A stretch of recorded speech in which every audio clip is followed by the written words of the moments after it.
کرتے ہیں اللہ کے بابرکت نام سے جو بڑا مہربان اور نہایت رحم والا ہے۔ تمام تعریفیں میرے اللہ رب العزت کے لیے ہیں۔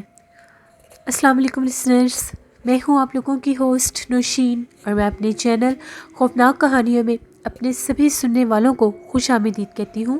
میں امید کرتی ہوں آپ سب لوگ خیریت سے ہوں گے، جہاں ہوں گے خوش ہوں گے۔ آج آپ لوگوں کے لیے میں بہت انٹرسٹنگ ہارر سٹوریز لے کر آئی ہوں۔ سلسلہ شروع کرتے ہیں آج کی خوفناک کہانیوں کا۔ بڑھتے ہیں آج کی پہلی خوفناک کہانی کی طرف۔ یہ خوفناک کہانی کراچی سے اقرا الطاف شیئر کر رہی ہیں۔ اقرا کہتی ہے، آج آپ کے ساتھ میں کراچی کی ایک فیکٹری میں ہونے والے حادثے کے متعلق کہانی شیئر کرنا چاہتی ہوں۔ آج سے 6 سال پہلے میری مدر جو ہیں، ان لوگوں نے ایک گھر لیا جو کہ جنیچو ٹاؤن منصور کالونی کا حصہ ہے۔ وہاں پر ان لوگوں نے ایک 4 منزلہ گھر لیا۔ 3 فلورز جو تھے وہاں تک تو ان کا آنا جانا رہنا تھا، لیکن 4تھ فلور زیادہ تر بند ہی رہتا تھا۔ ان کے گھر کے بالکل ساتھ ایک بہت بڑا خالی گراؤنڈ بھی ہوتا تھا۔ تو ایک دفعہ ایسا ہوا، میرا بھائی جو تھا، جون جولائی کا مہینہ تھا، تو میرا بھائی جیسے ہی اپنے گھر سے باہر نکلا، دوپہر کا ٹائم تھا، تو وہ کیا دیکھتا ہے کہ اس کو وہاں اسی پلاٹ میں، اسی گراؤنڈ میں ایک آنٹی کھڑی ہے، ایک عورت تھی۔ انہوں نے اشارہ کر کے اپنے پاس بلایا۔ انہوں نے عبایا لیا ہوا تھا اور چہرہ بھی ڈھکا ہوا تھا۔ انہوں نے میرے بھائی سے پوچھا کہ مجھے یہ فلاں ایڈریس بتا دو۔ انہوں نے ایک پرچی دی جس کے اوپر وہ ایڈریس لکھا ہوا تھا۔ میرے بھائی نے جب وہ ایڈریس پڑھا، اس کو سمجھ نہیں آئی، تو اس نے یہ کہا کہ آنٹی آپ کسی اور سے پوچھ لیں، مجھے نہیں پتا۔ میرے بھائی کی ایج 14 ایئرز ہے۔ وہ کہتا ہے کہ جیسے ہی میں نے ان آنٹی کو وہ پرچی واپس دی اور ایک قدم پیچھے ہٹا، تو میں نے پیچھے پلٹ کر دیکھا کہ اب یہ کہاں جاتی ہے، تو وہاں پر کوئی بھی نہیں تھا۔ اسی طرح سے وہ جو گراؤنڈ تھا، 2 سال کے بعد وہاں پر ایک فیکٹری بن گئی۔ وہ جو فیکٹری تھی، بیسکلی وہ فیکٹری ایسی تھی کہ وہاں پر کارپیٹ کو کٹنگ کر کے تو پائیدان بنائے جاتے تھے، اور اس کے لیے کوریا سے ان لوگوں نے بہت بڑی بڑی مشینز منگوا کے وہاں پر اس فیکٹری میں انسٹال کی ہوئی تھیں۔ اس فیکٹری میں میل فیمیل دونوں کام کیا کرتے تھے۔ میجورٹی وہاں پر کرسچن کمیونٹی تھی جو کام کرتی تھی۔ ہم لوگوں کی جو میڈ ہے، اس کی مدر بھی اسی فیکٹری میں کام کرتی تھی، تو وہ اس فیکٹری سے ریلیٹڈ بہت سی باتیں بتایا کرتی تھی۔ ابھی جب وہ فیکٹری نہیں بنی تھی تو اکثر ہمارے نیبرز کہتے تھے کہ اس گراؤنڈ میں سے اکثر عجیب و غریب آوازیں سنائی دیتی ہیں۔ فیکٹری بننے سے پہلے فیکٹری مالکان کو محلے داروں نے منع بھی کیا تھا کہ یہاں پر فیکٹری نہ بنائیں، لیکن ان لوگوں نے ایک نہیں سنی اور اس گراؤنڈ میں فیکٹری بنا دی۔ ہم لوگوں کی جو میڈ کی مدر تھی، وہ یہ کہتی تھی کہ اکثر ہم لوگوں کے لنچ باکس میں سے لنچ غائب ہو جاتا ہے، اور اسی طرح جو واش روم والا ایریا ہے، وہاں پر کسی کے ہونے کا احساس ہوتا ہے۔ جب بھی ہم لوگ واش روم میں جاتے ہیں تو ہمیں وہاں سے مختلف آوازیں محسوس ہوتی ہیں، لیکن نظر کوئی بھی نہیں آتا۔ اسی طرح سے ابھی جنوری 2022 میں 9 جنوری کو اس فیکٹری میں ایک ورکر تھی، تو وہ جس جگہ پر وہاں پر مشینری انسٹال کی ہوئی تھی، تو وہ وہاں پر شاید اس کا آئل چیک کرنے گئی تھی یا چینج کرنے گئی تھی۔ وہ اس کمرے میں گئی لیکن وہاں سے واپس نہیں آئی۔ ان کو بہت ڈھونڈا گیا، ان کا کوئی اتا پتہ نہیں چلا کہ وہ فیکٹری کے اس مشین والے کمرے سے کہاں غائب ہو گئی۔ یہاں تک کہ CCTV فوٹیج میں بھی دیکھا جا سکتا تھا کہ وہ اس کمرے میں تو گئی ہے لیکن باہر اس کمرے سے نہیں آئی۔ پولیس بھی آئی، ان لوگوں نے ہر حد تک انویسٹیگیشن کی، لیکن اس لیڈی ورکر کا کہیں بھی پتہ نہیں چل سکا۔ ان کے گم شدہ ہونے کے 3 دن کے بعد 13 جنوری کو اس فیکٹری میں ایک پرسرار آگ لگ گئی اور اس نے اس پوری فیکٹری کو جلا کر راکھ کر دیا۔ یہاں تک کہ میں اپنی مدر کے پاس رہنے کے لیے آئی ہوئی تھی، تو ہم لوگوں نے خود اس فیکٹری میں وہ آگ جلتی دیکھی۔ اس کا بھی فوٹیج میں ابھی شیئر کروں گی، اینڈ میں ویڈیو کے اینڈ میں آپ لوگ دیکھ لیجئے گا۔ تو اقرا کہتی ہے کہ اس میں اتنی بھیانک چیخیں تھیں، اتنی بھیانک چیخیں تھیں جیسے عورتیں چیخ رہی ہیں اس فیکٹری کی، اور میری امی کے گھر کی ایک ہی دیوار ہے، کافی زیادہ حصہ ہم لوگوں کے گھر کا بھی ڈیمیج ہوا ہے۔ ابھی بھی 1 سے 1.5 منتھ گزر چکا ہے اس حادثے کو، لیکن وہ ملبہ اتنا گرم ہے کہ اگر اوپر جھانک کر دیکھیں تو وہاں سے محسوس ہوتا ہے کہ جیسے ابھی بھی دھوئیں اٹھ رہے ہیں۔ اب ان لوگوں نے بلیک کلر کا کپڑا لگا کر اس فیکٹری کو چاروں طرف سے بند کر دیا ہے۔ لیکن کوئی بھی نہیں جانتا کہ اس فیکٹری میں یہ پرسرار آگ کیسے لگی اور وہ جو لیڈی ورکر تھی اس کمرے میں گئی اور کہاں غائب ہو گئی۔ یہ ایک ہم لوگوں کے علاقے کی ایک ہارر سٹوری تھی جو میں نے آپ کے ساتھ شیئر کی۔ بہت شکریہ اقرا الطاف آپ کا۔ بڑھتے ہیں ایک اور خوفناک کہانی کی طرف۔ یہ خوفناک کہانی میرے ساتھ شیئر کر رہی ہیں ہیرا گجرات سے۔ ہیرا کہتی ہیں آج آپ کے ساتھ میں ایک ایسی سٹوری شیئر کرنا چاہتی ہوں جو مجھے میری نانی اماں نے سنائی ہے۔ میری نانی اماں یہ کہتی ہیں، یہ تب کی بات ہے جب وہ ینگ ہوا کرتی تھیں، تو نانی اماں یہ کہتی ہیں کہ ان لوگوں کے گاؤں میں ایک گھر تھا جو کہ کافی زیادہ خوشحال لوگ تھے، کافی اچھی زندگی گزر بسر کر رہے تھے۔ ان کا ایک ہی بیٹا تھا جس کا نیم ہاشم تھا۔ جب وقت آیا تو ان لوگوں نے اپنے بیٹے ہاشم کی شادی کر دی، تو اللہ نے اس کو بیٹا عطا کیا۔ اس کے بعد ہاشم کے ساتھ عجیب و غریب واقعات ہونا شروع ہو گئے۔ ہاشم کو یہ لگتا تھا کہ جیسے اس کے پیچھے کوئی چلتا ہے، اس کے پیچھے سے کوئی بھاگ کر گزر جاتا ہے، اور جب وہ رات کے ٹائم سویا ہوتا ہے تو اس کو کوئی ڈرا کر جگا دیتا ہے۔ مخصوص ٹائم پر اس کی آنکھ کھل جاتی تھی۔ اس کے ساتھ ساتھ اس کو بے حد ڈراؤنے خواب بھی آتے تھے۔ ہاشم نے جب یہ باتیں اپنے گھر والوں کے ساتھ شیئر کی تو اس کے گھر والوں کا یہ کہنا تھا تم وہم کرتے ہو، ایسا ویسا کچھ بھی نہیں ہے۔ لیکن دن گزرنے کے ساتھ ساتھ یہ واقعات حد سے زیادہ بڑھنے لگ گئے۔ گھر کے باقی جتنے بھی لوگ تھے ان سب کے ساتھ بھی یہی معاملات ہونا شروع ہو گئے۔ مخصوص رات کے پچھلے پہر میں ان سب کی آنکھ کھل جایا کرتی تھی اور ان لوگوں کو اپنے گھر کے صحن میں کبھی کوئی چلتا دوڑتا محسوس ہوتا تھا تو کبھی کسی عورت کے رونے کی آواز آتی تھی، اور اکثر رات کے مخصوص پچھلے پہر میں ان لوگوں کے گھر میں ان کے صحن میں کوئی جھاڑو لگا رہا ہوتا تھا۔ جب یہ معاملات بہت بڑھنے لگ گئے تو اس کے ساتھ ساتھ ہاشم کی طبیعت بھی خراب رہنے لگ گئی۔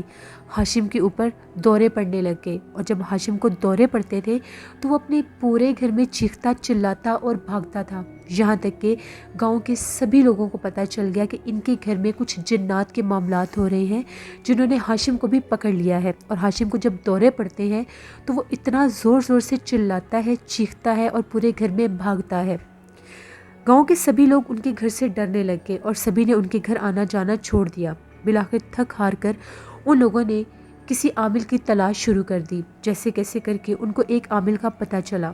جب وہ عامل ان کے گھر آیا تو انہوں نے پڑھائی کی تو ان کا یہ کہنا تھا کہ ہاشم کسی جنات کا چلا کر رہا تھا، اور یہ قبرستان میں جا کر مخصوص رات کے پہر میں چلا کشی کیا کرتا تھا۔ جب اس کا چلا پورا ہوا تو وہ مخلوق اپنے اصل روپ میں اس کے سامنے ظاہر ہو گئی، اور یہ اس کا وہ ڈراؤنا چہرہ برداشت نہیں کر سکا اور حصار توڑ کر وہاں سے بھاگ کر گھر آ گیا، اور وہ مخلوق بھاگ کر اس کے ساتھ اس کے گھر تک آ گئی ہے اور اب آپ سب لوگوں کو تنگ کر رہی ہے۔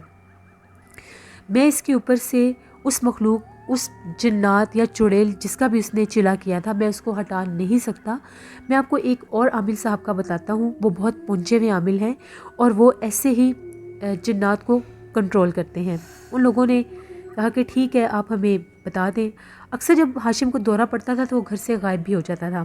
اس سے پہلے کہ وہ اس دوسرے عامل کے پاس جاتے، ہاشم اسی رات گھر سے غائب ہو گیا۔ اگلی صبح جو تھی وہ ان کے لیے ایک بہت ہی اذیت ناک صبح تھی۔ مغرب سے پہلے ان لوگوں کو گاؤں کے کسی آدمی نے یہ بتایا کہ ہاشم کی لاش قبرستان کے باہر پڑی ہوئی ہے۔ جب ان لوگوں نے جا کر دیکھا تو ہاشم کی لاش کی بہت بری کنڈیشن تھی۔ اس کا پیٹ والا سارا حصہ کسی نے کھایا ہوا تھا، اس کا دل بھی غائب تھا۔ ان لوگوں نے جیسے کیسے کر کے اس کی لاش کو وہاں سے اٹھایا اور اس کی تدفین کر دی۔ اس کے بعد بھی ان لوگوں کو اس گھر میں سے کسی مخلوق کے ہونے کا احساس رہتا تھا۔ ایسا خوف طاری ہوا ان لوگوں پر کہ ان لوگوں نے ڈر کر اس گھر کو چھوڑ دیا اور اس گاؤں کو بھی چھوڑ دیا۔ نانی اماں کہتی ہیں اس کے بعد کبھی بھی وہ لوگ واپس پلٹ کر اس گاؤں میں نہیں آئے۔ یہ ایک سٹوری تھی جو ہیرا نے گجرات سے شیئر کی۔ بہت شکریہ ہیرا آپ کا۔ بڑھتے ہیں ایک اور خوفناک کہانی کی طرف۔ یہ خوفناک کہانی میرے ایک سٹوری سینڈر ہیں، انہوں نے پہلے شیئر کی تھی، اس کا سیکنڈ پارٹ ہے جس میں انہوں نے بتایا تھا کہ وہ حمزات کا چلا کرنا چاہتے تھے، حمزات کو کنٹرول کرنا چاہتے تھے، تو اس کے لیے انہوں نے اپنے استاد صاحب سے مل کر، ایک عامل تھے ان سے حمزات کا چلا لیا۔ تو اب اس کا طریقہ کار لیا کہ کس طرح سے انہوں نے حمزات کا چلا پورا کرنا ہے۔ اب وہ بتاتے ہیں کہ میرے سے جو غلطیاں ہوئیں تو ان کا میں نے کیا خمیازہ بھگتا۔ وہ کہتے ہیں کہ جب مجھے میرے جو استاد صاحب تھے انہوں نے وہ جو حمزات کے عامل تھے ان سے انہوں نے مجھے اس کے چلے کی اس وظیفے کی اجازت لے دی تو وہ مخصوص سورۃ یاسین اور سورۃ مزمل کا وہ سارا وظیفہ تھا کہ اس کو 41 دن کیسے پڑھنا تھا. اس کے 2 طریقے تھے. پہلے سورۃ یاسین کو 41 دن پڑھنا تھا، پھر سورۃ مزمل کو 41 دن پڑھنا تھا. تو جو اس کا دوسرا طریقہ تھا جس میں ایک مخصوص طریقہ کار کے ساتھ پہلے سورۃ یاسین کو پورا کرنا تھا اور پھر سورۃ مزمل کو، میرے سے اس طریقے میں کچھ کوتاہی ہوگی. میں نے دوسرا طریقہ اپنایا. تو ابھی مجھے اپنے چلے کا تیسرا دن تھا. میں اپنے کمرے میں چلا کشی کیا کرتا تھا کینڈلز لگا کر. تو تیسرے دن ہی مجھے اپنے کمرے میں اپنے وظیفے کے دوران 3 فٹ کا، اس کی ہائٹ ہوگی، ایک کالے رنگ کا سایہ نظر آیا اور دیکھتے ہی دیکھتے وہ سایہ غائب ہو گیا. جس دن میرے چلے کا 7واں دن تھا تو میں نے کینڈلز کی روشنی میں جب چھت پر دیکھا تو مجھے ایک سفید رنگ کا دھواں نما بادل نظر آیا. اس بادل میں روشنی تھی جیسے نور ہوتا ہے. اسی طرح سے جب میرے چلے کا 15واں دن تھا تو مجھے اس میں سے نور کی روشنیاں پھوٹتی دکھائی دی. میں بڑا خوش تھا کہ شاید میرا حمزات کا چلا ٹھیک جا رہا ہے. میرے سے غلطی یہ ہوئی تھی کہ اس میں کچھ مخصوص طریقہ کار تھا سورۃ یاسین کا جو سٹارٹ میں پڑھنا تھا، لیکن میں نے اس کو اینڈ میں پڑھا. اور کچھ پرہیز بھی تھی جو میں نہیں کر سکا. جب میرے 71 ڈیز پورے ہوئے دونوں وظائف کرنے کے بعد تو مجھے پتہ چل گیا کہ حمزات تو ظاہر نہیں ہوا، اس کی تو حاضری ہوئی ہی نہیں. لیکن اس کے ساتھ ساتھ جو میرے استاد تھے جنہوں نے مجھے یہ چلا لے کر دیا تھا، یہ وظیفہ لے کر دیا تھا، ان کے حالات بگڑنے شروع ہو گئے. اب جیسے کیسے کر کے جو میرا حمزات تھا وہ ایکٹیو تو ہو چکا تھا لیکن وہ ظاہر نہیں ہو رہا تھا کیونکہ میرے سے اس کی تعداد اور اس کے طریقہ کار میں کچھ چوک ہو گئی تھی. میرا دماغ ایسے بند ہوا کہ مجھے سمجھ ہی نہیں رہ گئی کہ میں نے اس کو کیا سمجھا اور میں نے اس کو کیسے کرنا شروع کر دیا. میرے جو استاد صاحب تھے ان کے اوپر مصیبتوں کے پہاڑ ٹوٹ پڑے. میرے اس حمزات نے سب سے پہلے انہیں ہی نقصان پہنچایا. ان کے سارے رشتہ دار ان کے جانی دشمن بن گئے. وہ ایسے ایسے پوائنٹ نکال کر ان کو ذلیل کرنے کی کوشش کرتے تھے کہ ان پر کیس ہوئے، ان کے بہت برے حالات ہو گئے. اور جن مولانا صاحب نے مولانا صاحب کا نام عبداللہ تھا، جنہوں نے مجھے یہ عمل بتایا تھا جو حمزات کے خود عامل تھے، ان کو فالج ہو گیا اور 2013 کے جون جولائی میں ان کی ڈیتھ ہو گئی. جب وہ زندہ تھے، فالج میں تھے، تو جب میرے استاد کے اوپر مصیبتوں کے پہاڑ ٹوٹے تو وہ ان کے پاس گئے، لیکن وہ اس کنڈیشن میں نہیں تھے کہ اس کا کوئی توڑ کر سکتے. لیکن انہوں نے یہ ضرور بتا دیا تھا کہ جس لڑکے نے حمزات کا یہ چلا کیا ہے اس سے اس کی پڑھائی اور چلے کے طریقے میں کوئی کوتاہی اور چوک ہو گئی ہے، جس کی وجہ سے یہ مصیبتیں تم لوگوں پر آ رہی ہیں. وہ تو فوت ہو گئے. اس کے بعد ان کا ایک بیٹا سعودی عربیہ میں تھا، وہ بھی حمزات کا ہی عامل تھا.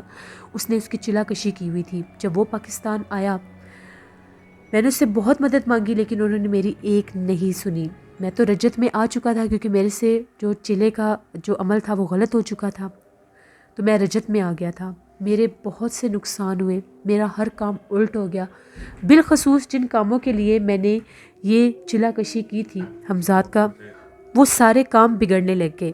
اب جب حالات حد سے زیادہ خراب ہو گئے تو میں نے اپنے استاد صاحب سے رو رو کر التجا کی، معافی مانگی کہ اس کا کوئی حل نکالیں. انہوں نے اپنی پڑھائی کے ذریعے، اپنی روحانی جو ان کے پاس قوتیں تھیں ان کے ذریعے انہوں نے ایک عامل کا پتہ کیا. وہ عامل جو تھا وہی صرف اور صرف اس کا کوئی توڑ کر سکتا تھا جو رجت میرے اوپر پڑ گئی تھی. 2.5 سال میں نے اس رجت میں گزارے اور جو میرے حالات ہوئے، میرے استاد صاحب کے جو حالات ہوئے وہ میں بیان بھی نہیں کر سکتا. بہت زیادہ ٹف ٹائم ہم لوگوں نے دیکھا. بالآخر وہ عامل ہمیں مل گئے. ان عامل کا پتہ چلا، انہوں نے میرے سے 30,000 لیا اور وہ جو عمل تھا انہوں نے شروع کر دیا. وہی سورۃ یاسین اور سورۃ مزمل کا جیسے کیسے کر کے انہوں نے وہ پورا کیا. تب جا کر میری اس رجت سے جان چھوٹی. میں آپ سب کو کہنا چاہتا ہوں کہ جو حمزات کا چلا ہوتا ہے یہ بہت زیادہ سخت ہوتا ہے. یہ جتنے بھی جنات، جتنی بھی مخلوقات ہیں، چڑیلیں، آفتیں، جنات، عفریت، دیو، سب سے جو بھاری چلا ہوتا ہے وہ حمزات کا ہوتا ہے. خدا را کبھی بھی ان کاموں میں مت پڑے. اور اگر کوئی بھی حمزات کا چلا کرنے کا شوق رکھتا ہے تو وہ اپنے اس عامل کے زیر نگرانی اس کو کرے جو خود ہمزاد کا بہت بڑا عامل ہو، ادروائز کبھی بھی سنے سنائے چلے، سنے سنائے وظائف جن کے ساتھ جنات منسلک ہوں، جن کے ساتھ جنات کی حاضری منسلک ہو، ان کو مت کریں، کیونکہ ہم لوگ نہیں جانتے ہماری ذرا سی مسٹیک ہمیں کس مصیبت میں مبتلا کر سکتی ہے۔ یہ میرے ان سٹوری سینڈر کی سٹوری تھی، وہ اپنا نیم آن ایئر نہیں کروانا چاہتے تھے، جو میں نے آپ کے ساتھ شیئر کی۔ بہت شکریہ آپ کا۔ بڑھتے ہیں ایک اور خوفناک کہانی کی طرف۔ یہ خوفناک کہانی میرے ساتھ شیئر کریں ہیں وقاص احمد۔ وقاص کہتے ہیں کہ آج آپ کے ساتھ ایک ایسا شخص تھا جو کہ مظفر گڑھ کا رہنے والا تھا۔ وہ یہ کہتا ہے کہ میرے ایک دوست تھے، میں جاب لیس تھا، تو میں نے ان سے جاب کے بارے میں بات کی، تو ان کی ایک بہت بڑی بیکری تھی۔ ان کی بیکری اس طرح سے تھی، 2 اس کے پورشن تھے، اوپر والے پورشن میں بیکری کا سارا سامان تیار ہوتا تھا، اور نیچے باقاعدہ ان کی شاپ تھی جہاں پر سیل پرچیز وہ کرتے تھے، ڈسپلے ہوتی تھی، سارا ان کی بیکری تھی۔ تو مجھے انہوں نے مینوفیکچرنگ میں لگا دیا کہ وہاں پر ہم لوگ ساری ان کی جو سویٹس تھیں، مٹھائیاں تھیں، وہ بنایا کرتے تھے۔ میرے ساتھ اور لڑکے بھی کام کرتے تھے، کافی زیادہ آرڈرز آتے تھے۔ تو ایک دفعہ جو میرے دوست بھی تھے اور جو اس بیکری کے آنر بھی تھے، ان کا یہ کہنا تھا کہ ہمیں ایک بہت بڑا آرڈر ملا ہے اور ہم لوگوں نے وہ آرڈر کمپلیٹ کرنا ہے۔ ان کے کسی بہت کلوز فرینڈ کے بیٹے کی شادی تھی، تو ان کا یہ کہنا تھا کہ تم لوگوں کو ذرا اوور ٹائم لگانا پڑے گا۔ آرڈر کافی بڑا تھا، خیر ہم لوگوں نے اپنی جاب ٹائمنگ سے ہٹ کے بھی کافی زیادہ ٹائم لگایا، تو رات تک وہ آرڈر کمپلیٹ ہو گیا۔ جتنے بھی ورکرز تھے وہ تھک گئے تھے، ان میں سے کافی زیادہ کام پورا کر کے جا چکے تھے، یہاں تک کہ اب اس بیکری میں میں اکیلا ہی رہ گیا تھا۔ مجھے انہوں نے خاص طور پر یہ کہا تھا کہ جب تک آرڈر ڈیلیور نہیں ہوگا نہیں جانا۔ جن کا وہ آرڈر تھا وہ آئے، وہ آرڈر ریسیو کر کے چلے گئے۔ اس کے بعد میں وہاں پر اکیلا تھا، تو ابھی میں بیکری کو بند ہی کرنے لگا تھا، تو مجھے ایسا محسوس ہوا جیسے 2nd فلور پر جہاں پر ہم لوگ سارا بناتے ہیں سویٹس کو، وہاں سے مجھے کچھ آوازیں محسوس ہوئیں، جیسے اوپر برتنوں کو کوئی چھیڑ رہا ہے اور چیزوں کو ادھر ادھر کر رہا ہے۔ مجھے تعجب ہوا، میں فوراً سے اوپر گیا کہ کہیں کوئی چیز کھلی نہ رہ گئی ہو، کہیں وہاں پر کوئی چوہا وغیرہ نہ ہو، تو مجھے دیکھ لینا چاہیے۔ ہم لوگ وہاں پر کام کرتے تھے، ہمیں آج تک وہاں پر ایسا کچھ فیل نہیں ہوا تھا۔ جب میں اوپر گیا تو میں کیا دیکھتا ہوں، 3 سے 4 چھوٹے چھوٹے بچے تھے جو وہاں پر کھیل رہے تھے۔ میں نے اپنی آنکھوں سے ان بچوں کو دیکھا، ان کی سیم ہائٹ تھی، سر پر بال نہیں تھے، چہرے بہت عجیب ڈراؤنے سے تھے، رنگ ان کے کالے تھے۔ جب میں نے انہیں دیکھا تو میں تو ڈر گیا۔ میں نے انہیں یہ کہا کہ تم لوگ کون اور یہاں پر کیا کر رہے ہو؟ وہ مسلسل کھیلتے کھیلتے بھاگتے بھاگتے میرے سامنے اوپر والے فلور کے ایک کمرے کے پاس گئے اور دروازے کے اندر نہیں گئے اور غائب ہو گئے۔ بس یہ چیز دیکھنے کی دیر تھی، میں تو بہت زیادہ ڈر گیا کہ یہ میں نے اپنی آنکھوں سے کیا دیکھ لیا ہے، یہاں تک کہ خوف کے مارے میرے پسینے چھوٹ گئے اور وہاں پر مجھ سے کھڑے نہیں ہوا جا رہا تھا۔ میں جلدی سے جیسے ہی 1st فلور پر آیا تو اوپر سے پھر مجھے آوازیں آنے لگ گئی۔ وہ آوازیں بہت زیادہ بھیانک تھیں، ایسے لگ رہا تھا کہ وہ بچے بہت ڈراؤنی آوازیں نکال رہے ہیں، جیسے وہ کبھی کسی جانور کی آواز نکال رہے ہیں اور کبھی بھیانک آوازوں میں رو رہے ہیں۔ میں بہت ڈر گیا۔ ڈرتے ڈرتے جیسے ہی میں نے دوبارہ سیڑھیوں میں دیکھا تو وہ تینوں بچے، ان کے چہرے اس وقت بہت بڑے ہو چکے تھے اور وہ ان سیڑھیوں میں سے جھانک رہے تھے۔ میری تو حالت بہت زیادہ غیر ہو گئی۔ میں وہاں سے فوراً بھاگا باہر، میں نے بیکری بند کی اور بیکری کے آنر کو کال کی، تو ان کا یہ کہنا تھا کہ میں نے بہت دفعہ کوشش کی ہے کہ میں ان جنات کو یہاں سے نکلوا سکوں، لیکن میں ہر دفعہ ناکام ہوتا ہوں۔ ہم لوگوں کی بیکری کا جو 2nd فلور ہے وہ کافی زیادہ آسیب زدہ ہے، وہاں پر بہت زیادہ جنات ہیں، لیکن کبھی ان جنات نے کوئی نقصان نہیں پہنچایا، نہ ہی کبھی ڈرایا ہے۔ ہاں، وہ اس وقت ایکٹیو ہوتے ہیں شام کے بعد جب بیکری بند ہو جاتی ہے۔ میں تو بہت زیادہ ڈر گیا۔ اب میرے پاس کوئی اور جاب نہیں تھی، مجبوراً مجھے وہاں پر جاب کرنی ہی کرنی تھی۔ کچھ عرصہ میں نے مزید وہاں پر جاب کی، لیکن میں وہاں پر اب اکیلا نہیں رہتا تھا۔ میں جب بھی اکیلا ہوتا تھا تو مجھے ایسا محسوس ہوتا تھا کہ کوئی میرے پاس کھڑا ہے، یہاں تک کہ مغرب کے بعد جس جگہ پر ہم لوگ ساری سویٹس تیار کرتے تھے وہاں پر مجھے باقاعدہ سائے اور ہیولے نظر آنے لگ گئے، کیونکہ ان جنات نے مجھے ایک بار اپنا آپ ظاہر کروا دیا تھا۔ میں نے یہ بات اپنے کو ورکرز کے ساتھ اس لیے شیئر نہیں کی کہ کہیں وہ یہ نہ سمجھیں کہ میری وجہ سے ان کی جاب چلی گئی ہے۔ جب میری برداشت سے کام باہر ہو گیا تو میں نے وہ جاب چھوڑ دی، کیونکہ اب وہ جنات مجھے تنگ کرنے لگ گئے تھے۔ جب میں کام کر رہا ہوتا تھا تو میرے کندھے بہت بھاری ہو جاتے تھے اور مجھے ایسا محسوس ہوتا تھا کہ ان کے اوپر کسی نے بوجھ ڈال دیا ہے، جیسے کوئی بیٹھ گیا ہے۔ کبھی مجھے ایسا لگتا تھا میرے سر کے بال کوئی چپکے سے گزرتا ہے پیچھے سے اور سر کے بال کھینچ دیتا ہے۔ یہاں تک کہ بہت دفعہ میں نے اسی مخصوص کمرے میں بھیانک چہرے والی کچھ عورتوں کو بھی بیٹھے دیکھا، جو پلک جھپکتے نظر آتی تھی اور پھر غائب ہو جاتی تھی۔ جب میری برداشت سے یہ سب باہر ہو گیا تو میں نے وہاں کی نوکری چھوڑ دی۔ یہ ایک سٹوری تھی جو وقاص احمد نے شیئر کی۔ بہت شکریہ وقاص صاحب کا۔ لسنرز، یہ تھی آج کی سٹوریز۔ اپنا فیڈ بیک مجھے ضرور دیں، آپ لوگوں کو کیسی لگی۔ انشاءاللہ کل میں آپ کے ساتھ نقاش امجد کی اور فرحان اثر کی بھی سٹوریز شیئر کروں گی۔ آپ لوگ بھی اپنی سٹوری شیئر کر سکتے ہیں ڈسکرپشن باکس میں دیے گئے ای میل آئی ڈی nushinwig57@gmail.com پر۔ اس کے علاوہ آپ لوگ مجھے کمنٹ باکس میں بھی سٹوری شیئر کر سکتے ہیں۔ ہارر اردو سینٹر پر دہشت زدہ ناول کی لاسٹ ایپیسوڈز چل رہی ہیں، ضرور وزٹ کریں۔ بہت ہارر اور انٹرسٹنگ ناول ہے، آپ لوگوں کو ڈیفینیٹلی پسند آئے گا۔ نشین وائس آفیشیل 99 پر میں ولاگ بھی پوسٹ کروں گی ویری سون، اور نیلم وائس آفیشیل میری سسٹر کا چینل ہے، ان کو بھی جا کر سبسکرائب کریں اور سپورٹ کریں۔ اپنا بہت سا خیال رکھیں، اپنے پیرنٹس کا بہت زیادہ خیال رکھا کریں، ان سے بہت دعا مانگا کریں۔ بلکہ میرے ایک لسنر ہیں، ان کا میں نے آج ہی کمنٹ دیکھا ہے، خرم احمد ان کا نام ہے، ان کے والد جو ہیں وہ وفات پا چکے ہیں، ان کے لیے ضرور دعا کریں۔ ان کے لیے ایک دفعہ سورۃ فاتح پڑھ کر ان کی روح کو اس کا ثواب پہنچائیں، ایک دفعہ درود پاک پڑھ کر۔ اور میری دعا ہے خرم اللہ آپ کے والد کو جنت الفردوس میں اعلیٰ مقام عطا کرے اور آپ سب کو صبر عطا کرے۔ والدین بہت بڑی نعمت ہے، جن کے والدین وفات پا جاتے ہیں وہی اس درد کو سمجھ سکتے ہیں، لیکن میں آپ کے لیے دعا کر سکتی ہوں۔ آج کے دن تک ہم لوگ بابا کو یاد کر کے روتے ہیں، تو میری آپ کے لیے دعا ہے اللہ آپ لوگوں کو بھی صبر عطا کرے۔ خرم آپ اپنی مدر کا بہت خیال رکھیں۔ انشاءاللہ لسنرز کل آپ لوگوں کے ساتھ پھر ملاقات ہوگی کسی نئی خوفناک کہانی میں۔ اپنا بہت سا خیال رکھیے گا۔ Thank you for watching, stay blessed, اللہ نگہبان۔